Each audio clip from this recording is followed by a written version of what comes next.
Hello, everyone. It's Dr. Shefali coming a little early to you today with my Viral Wisdom course. Let me know if you can hear me and see me.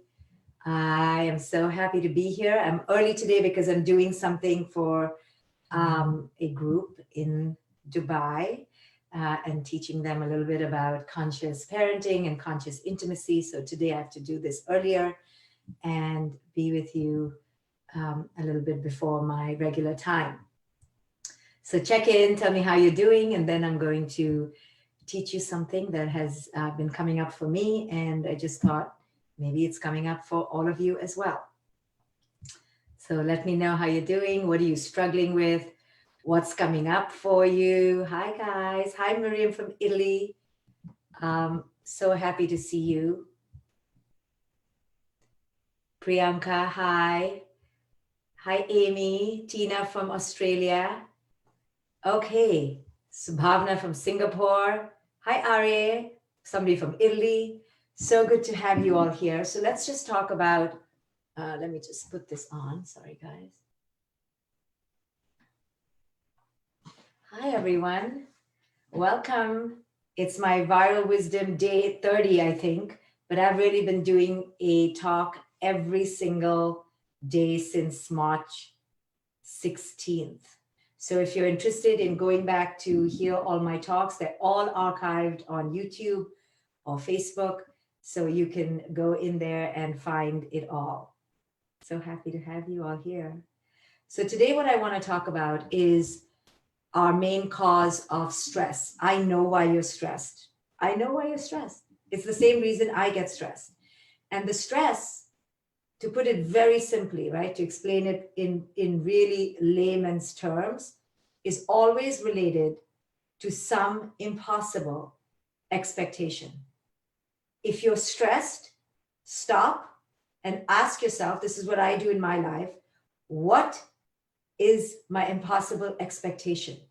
In other words, that means, what do I want from the present moment that is just not happening? And that is the cause of my suffering. All of you parents at home, I know you're so stressed out right now because suddenly you're expected to be all things to these little people. And it's so unfair, this distance learning for little children, because who has to do the work? The parent, not the teachers and not the kids. Now for teens, it's more understandable, but not for you parents of younger kids. For example, many of you had jobs. Now you may not be having jobs, or you may be facing the uncertainty of being laid off. Maybe in your marriage, there's stress. Maybe in your relationship, there's pressure. All of it, if you're experiencing it, is connected to what is my unmet expectation right now. We have an unrealistic, unmet expectation. Why do I say unrealistic? What does the word unrealistic mean? Not that you are crazy for having it. It's unreal, reality, unreality, realistic, right? So it is not based in reality. So reality and your expectations are in a battle. And this is primarily why we suffer. So understanding this is a pathway out of it, okay? In the moment, it's because my expectation is not matching reality. It's an unreal expectation, unrealistic expectation. So the Buddha said that the three main causes of suffering are ignorance, craving, and aversion. Let's break it down. Ignorance. Ignorance sounds really, superior. Oh, you ignorant fool. But what the Buddha meant by ignorance are the fundamental delusions of life. And if you go through my course, all of them, every single day, I expose the fundamental delusions of life. Every single day, because that's my training, that's my way of thinking, that's how I have learned to deconstruct reality for myself and see through the illusions that we have been burdened with. So the Buddha taught ignorance is the main cause of suffering. It's because we are ignorant, right? And it's not meant to be said in a condescending, superior way. Oh, you dumbo, you ignorant ignoramus. No, it means to understand that our minds, because of our deep slumber, our state of slumber, our state of apathy have created conditions that are fundamentally flawed. If you take racism, okay, and the other day I talked about this death of this young man in modern America, Ahmaud Arbery. He was shot on his morning jog by two white men. Those two white men thought they were right, thought they were justified, zealously believed they did no wrong. The police covered up. It was a grand, heist of truth, abduction of truth. Now, you can get angry with the white man. You can scream at the white man. You can, protest, never paint your walls white. You can do lots of things. But if we don't understand what is at the root of somebody's acting out, we will never get to the core problem. The root of those men's suffering was a generational, ancestral conditioning in ignorant, faulty belief systems. So I say racism because when we see racism, it's very clear to call it racism. And we can call it bad. But I really am most concerned and most invested in our own individual racism, our own individual ignorance. I want to awaken the ignorance in my mind so that I can help awaken it in others' minds. I'm not interested so much, although I sound like I'm very invested in pointing the finger because I can be really superior and righteous, but that's not really what I'm interested in. I'm interested in us seeing the overlaps of the great delusions we all live with. So I use the president, or I use America, or I use slavery, or I use racism, not to put down anyone, but to awaken an understanding, not even of culture, but of us with culture. I care about you. I care about one individual mind at a time. I care about my damn mind, forget yours. And I'll say it boldly because I know I have the power to destroy. I have the power to destruct if I'm not careful, if I'm not awakened. And so do you.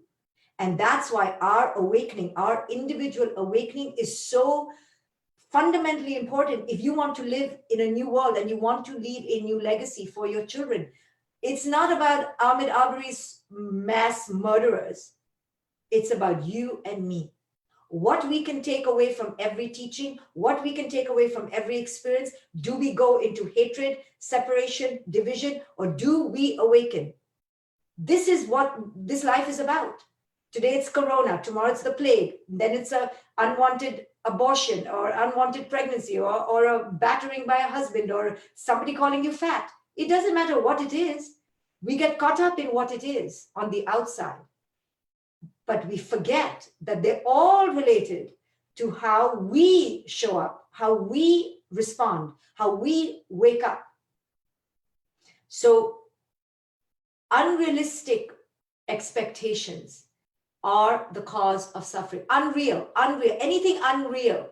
So in the mind of those mass murderers of Ahmaud Arbery, this young Black man in modern day America, in their mind was unrealism, ignorance. They had an unrealistic expectation that they are superior, that they had the right to go and be the law and be vigilantes and go and shoot down this nefarious Black man, right? Unreal. So the Buddha said these unreal belief systems in our mind are what he called ignorance.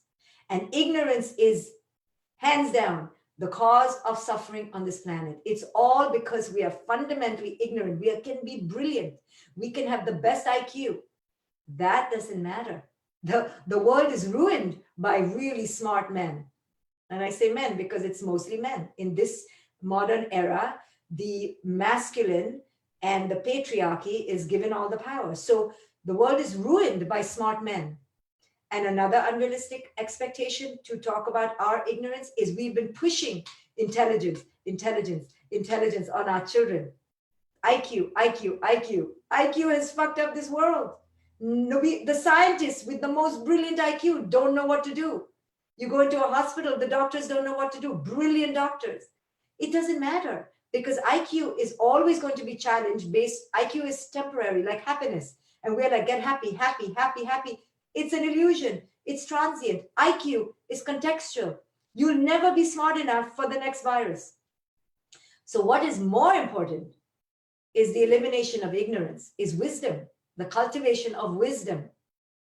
So let's take ignorance in our own lives. How are you and I unreal? But before I get here, let me just complete. I talked about the Buddha saying ignorance, craving, and aversion. So craving and aversion, I want, or I hate, is our basic mental dualism. Good, bad. I like, I don't like. I hate you, I love you. Oh, I love you, I want to marry you. Oh, you cheated on me, I hate you. You know, oh, you're so pretty because you're skinny and you meet the standards of this culture's beauty. Or you don't meet it, you're ugly, right? We just have these very robotic, puppeteered, mechanical, dualistic mind frames. Good, bad, pretty, ugly, rich, poor, good or evil, right? It's just fundamentally very primitive. The Buddha said, craving, wanting something, or moving away at the core is the cause of suffering. And you and I know an unrealistic expectation leads to craving the unrealistic expectation. And then when the unrealistic expectation doesn't occur, we are now aversive to the person or the situation that did not give us what we want. Right there, right? So the ignorance lies in having the unreal expectation. And then you have craving or aversion. So the mass murderers of Ahmaud Arbery and all white supremacists have an unreal idea, unreal expectation that they are better than, they're superior. So they can go around, mow people down, do whatever they want. So they do. When you have that, the next thing is either one of craving or aversion. They crave power. They're aversive to people who they believe they are more powerful over. In your entire life, you look at your child, right? Your child is not doing distance learning, right? You have an unreal expectation that they got to do it. The kid can't do it. Now you want to crave power over the kid. So you're aversive toward the kid when they don't give you that power. In every situation in life, these three are the fundamental causes of suffering, but they come from unreal thinking, unreal belief systems. Take any situation in life that did not work out the way you wanted it to. You have to go back and examine what was my unreal expectation and then how I created aversion and craving. I wanted something, it didn't work, I resented it. All of life, every relationship is based on this. We don't see the other person for who it is they are. Then when they act like they are, we get upset and we crave the power or crave the certainty of knowing who they are. So we're upset with them and so we are aversive to them. We just keep going round and round on this carousel. Ignorance, unrealism, unreal expectations creates aversion and craving. That's it. Every time you're anxious, it's because you have some unreal expectation. You feel really nervous. You crave power. You want the anxiety to go. And then you become aversive to it and you do something about it. You go drink, you go eat, it is all coming from within you. So the first place to start is to ask, what am I expecting from this situation that is my ignorance? What am I craving right now that is from my ego? What am I hating or being aversive against that is from my ego? So if your kid is not studying properly in distance learning or cannot cope, you have to ask, what is my ignorance? My ignorance is that I want it to be other than what it is. And because I want it to be other than what it is, I am now angry that it isn't. I'm aversive to the current moment and I'm going to fight it. And I suddenly hate this situation and I want to run away, or I get depressed, or I get withdrawn because something has happened that has gone against my unreal expectation. But the first place I need to look is my unreal expectation. What is my expectation? My expectation is unreal. And all of life is really predicated on unrealism. Unnatural. We have created an unnatural world of mechanical, robotic, industrialized, in the name of progress, destructive institutions of separation. Our healthcare system, totally corrupt. Our political system, totally corrupt. Our intimate relationships, corrupt. What do I mean by that? They are based on power, they're based on dominance, they're based on possession, they're based on control, they're based on lack of transparency, they're based on transactions. Everywhere you look, we are caught in inauthentic living. Unreal, unreal. Everywhere is unreal. You can look at me, you may have unreal expectations of me. And I'm like, huh, what did I do?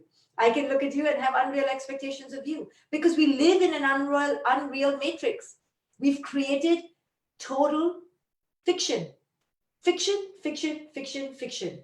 And only when you awaken, you begin to ask, why am I having this expectation? Oh, because I've been conditioned to have this expectation. Huh? Who said I needed to have this expectation?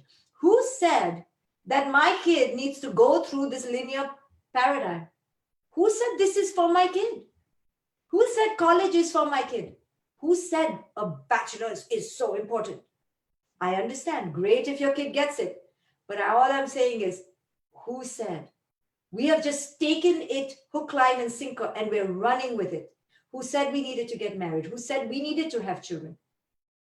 Just take that checklist that we need to have children in today's world, which is overpopulated and overdense. Do we really need to have more children, honestly? And you'll be like, well, I want to have it. I want to experience my stomach expanding. I want to see my own colored eyes in my kid. I want to see my genes. Now tell me that's not coming from ego. When we know our earth is already proliferated, correct? So, I mean, I'm no one to preach. I had one.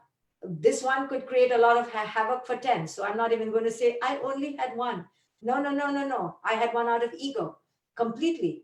Did the universe need my one? And it's not just one. My one could disrupt the equal to 10. So I'm not even going to place my one as superior. That's not the point. It's not 1 or 10. It's the idea that it is on the checklist, that we just keep doing these robotic checklists as if they are to be unquestioned, when everything needs to be questioned. Everything needs to be questioned, not to create cynicism, not to create a disillusionment necessarily, but disillusionment, meaning dissolving of the illusion, is important. But it's not to create a crusty, cynical, mean attitude within us, a nihilism. It is to create a healthy skepticism. You look at everything like that. And when you look at everything like, to yourself, yeah? This is not about looking at the outside world. It's going, what did I just think? What did I just feel? This is how I look all day. Because I'm listening to myself and it's all bullshit, right? And I'm like, And I see the conditioning. I see how much I'm conditioned. So I'm going, that's conditioned, that's conditioned, that's conditioned, that's conditioned. Do you really know that that's true? No. Do you really know that college is going to be good for your kid? No. Do you know that she could go to that college that you're salivating for her to go to, and she could get raped there? But you are so sure right now that that college is the one. You see? Unrealism. We know nothing. So we need to start there. Our ignorance is in thinking we know everything, right? There's a talk I did called I Don't Know, What About You? So go and hear that one. It's all about the ignorance of thinking we know. But my second part today is the ignorance of thinking we can place our unrealistic expectations on ourselves and others and not set ourselves up for failure, right? You want to be a parent, for example, and then you want no struggle. You think it's going to be an easy road. You think this is some puppet with some machine battery. You keep recharging the battery. That's what we all think parenting is about. And we're like, damn it. The battery died long time ago and there's no more batteries available for this kind of kid.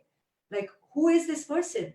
And then the dawning realization that this is going to last forever. And now with the corona, they're not even leaving the house. Like, what sort of sin did we commit, this generation of parents right now? Like, what did we do? How come that generation got away with it scot-free?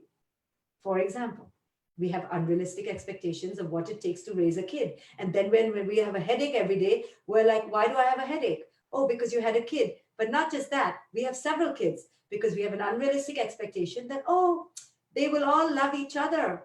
They will have sibling time and they'll have someone to count on when they're in bankruptcy, or, who will visit them in jail when I'm dead.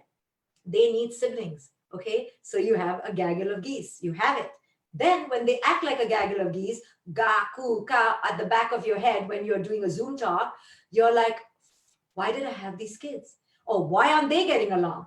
Right? Look what I did. I sacrificed. I gave you siblings. One parent said to her children, I gave you siblings. Like, what an amazing sacrifice. And all of them looked at her and said, why did you?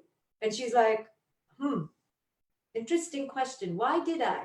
Because I had an unrealistic expectation that you would love me for it. You would say thank you every day for letting me allow you to fight with people every day, to fight over who took your underwear and fight with. I thought you'd be so happy I gave you the opportunity to share your things. Don't you like to share? I thought I was making you a better person by teaching you conflict resolution every single day, right? Teaching you to compete, teaching you to feel insecure, teaching you to wonder if I really love you or I love your sibling. I thought you wanted these experiences, but now you're not happy. You're not happy. So we have these absolute delusions about life. And unless we stop to go, hey, what am I thinking right now? Where did this come from? What am I expecting? What unrealistic expectation that is completely disconnected from reality, right? So let's talk about marriage. We get married, right? We are so in love. We get married. And then the bloody husband decides to become an alcoholic after 20 years or decides to go with another chick after 20 years. And you're like, oh, wait. 20 years ago, in front of all my family, you swore, you vowed, in fact, a vow is more than a swear, more than a promise, more than a commitment. Okay? You vowed that you would stay the same. And you dare to cheat. You dare to become an alcoholic. You dare to get depressed. You dare to become fat. You dare to like some other human. You are only supposed to like me. Okay, for the next 70 years. That's what you swore. You swore. Look at the contract. You swore. Right? So, and the other guy, this time we'll call the woman crazy because normally I call the man crazy. Then the husband is like, I'm so sorry, I'm so sorry, I shouldn't have grown. I should have like just stayed the same. Damn my brain, man, and damn my eyes. Why did I see that other girl? Why did I grow? Why did I grow? Why did I act human? I'm a bad person. I'm a sinner for acting human, And we're like, yeah, once you get married, you're not a human. You're my robot. Did you think you could be a human? You can be a human after you get married. Didn't you read the fine print? It said, now I am my wife's possession. Now I am a robot. Now I can have no independent will, no independent opinion, no desire. In fact, I'm supposed to desire her even though she's put on 55 pounds and she, doesn't shower and doesn't brush her teeth, I suspect. I'm supposed to love her because it says, till death do you part. Okay, so how could I? And then you go for confession. And then the priest says, I don't know how many Hail Marys is going to get you out of this one. I don't think there's enough Hail Marys in the book. So then you become an alcoholic. See, so easy. The path is so clear. So we set up these insane, unrealistic paradigms of complete stupidity. Buddha was right.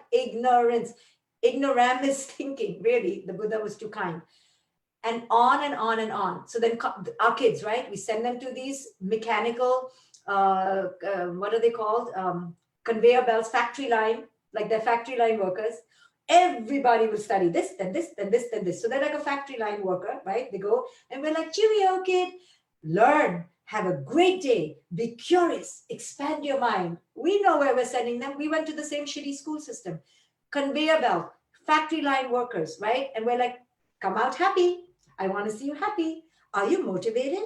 You're not motivated. Why aren't you motivated? Right?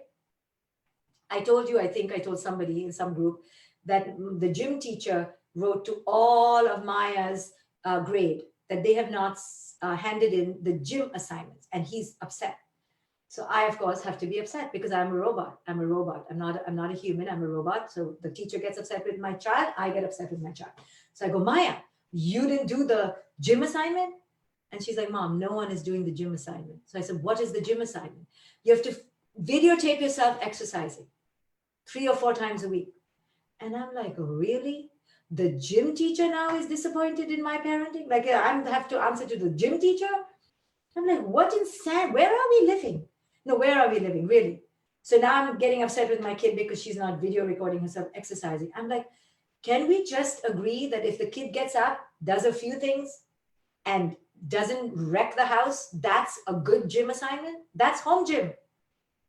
I don't get it. So on and on and on. Everywhere you look, before you choose to get upset, before you choose to suffer unduly, ask yourself, what is my deluded way of thinking? What is my unrealistic expectation? What is my puppeteering by culture telling me to do that I need to resist? How am I being hoodwinked by culture that has told me this is good and this is bad? But I am not questioning it. Question everything. Really? Who said? Who said? Who said? And we know that culture is lying to us. Culture has lied to us about us women being good women, being kind, and not being powerful and not being authentic. We women have suffered because of what culture has told us, that we need to be a size -5 and we need to be subservient to the men. We know that was a lie. So if we know that was a lie, why isn't everything a lie? You see, once you take out one string in the ball of yarn and it comes out, the whole ball of yarn is suspect. Sorry. If you found me saying one thing totally off base, you'll have a hard time believing the rest. My teaching has to all kind of be coherent. I need to be a coherent person. I need to be transparent. Culture is not coherent and it's not transparent. But it's not culture's fault. It's us. We have brains. We can think. Take your power. If what they said about women was wrong, what they say about many things is wrong. And if you point at another culture and say their God is, I don't understand their creation story, you got to question your creation story. If you look at somebody else and look at their marriage and call their marriage a lie or inauthentic, you got to look at yours. This is all about us taking charge of our own minds. Ask yourself, what is my unrealistic expectation? Okay, guys, I'm off to do another talk. So I care deeply, but I got to take your leave. Manage your brain, manage your mind. It's yours, no one else's. I will see you very soon. Bye.